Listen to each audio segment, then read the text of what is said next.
రాష్ట్రంలో యాసంగి రైతు భరోసా నిధులను రాష్ట్ర ప్రభుత్వం విడుదల వారీగా పంపిణీ చేయనుంది. తొలి విడతలో భాగంగా 1 ఎకరా ఉన్న రైతులకే 6,000 చొప్పున పెట్టుబడి సాయం అందించనుంది.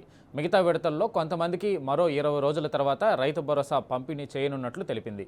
రెండో విడతలో ఎంతమందికి ఎన్ని ఎకరాలకు పంపిణీ చేస్తారనే విషయంపై ప్రభుత్వంలో స్పష్టత లేదు. చివరి విడత పంపిణీకి నెల రోజుల గడువు విధించింది. అంటే ఏప్రిల్ నెలాఖరు వరకు మిగిలిన రైతుల ఖాతాల్లో రైతు భరోసా నిధులు జమ చేయనున్నట్లు వెల్లడించింది. ఈ నేపథ్యంలో తొలి విడతలో ఎకరం రైతులకు మినహా మిగిలిన వాటిల్లో ఎప్పుడు ఎంతమంది రైతులకు ఎన్ని ఎకరాలకు రైతు భరోసా పంపిణీ చేస్తారనే అంశంపై ఎలాంటి స్పష్టత లేదు.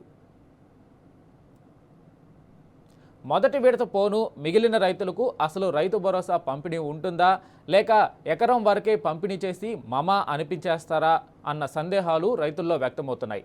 ఒకవేళ ప్రభుత్వానికి రైతులందరికీ రైతు భరోసా ఇచ్చే ఉద్దేశం ఉంటే గతంలో మాదిరిగా 9 రోజుల్లో 9,000 కోట్లు పంపిణీ చేయొచ్చు కదా.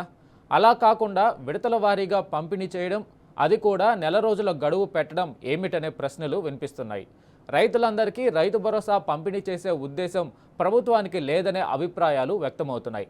రైతుల దృష్టి మరల్చేందుకే రైతు భరోసా ఇవ్వడం లేదనే అపవాదును తప్పించేందుకే ఈ డ్రామాకు తెరలేపిందనే విమర్శలు వస్తున్నాయి.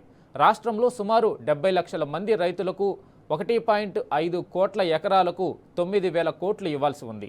కానీ ఇందులో సగం మందికి పంపిణీ చేస్తే అదే గొప్ప అన్న చర్చలు జరుగుతున్నాయి. ప్రభుత్వం రైతు భరోసా కోసమని ఫిబ్రవరి 10న ఆర్బీఐ నుంచి ఏకంగా 9,000 కోట్ల రుణం తీసుకుంది. ఆ రుణం తీసుకుని కూడా ఇప్పటికే 40 రోజులు పూర్తవుతుంది. అయినా రైతులకు రైతు భరోసా పంపిణీ చేయలేదు. ఇంత ఆలస్యంగా పంపిణీ చేస్తున్న సర్కార్ ఒకేసారి ఎందుకు పంపిణీ చేయడం లేదనే ప్రశ్నలు తలెత్తుతున్నాయి. ఒకవేళ నిధుల కొరత నిజమే అయితే మరి రైతు భరోసా కోసమే అని అప్పు తెచ్చిన ఆ 9,000 కోట్లు ఏమయ్యాయనే ప్రశ్నలు వ్యక్తమవుతున్నాయి.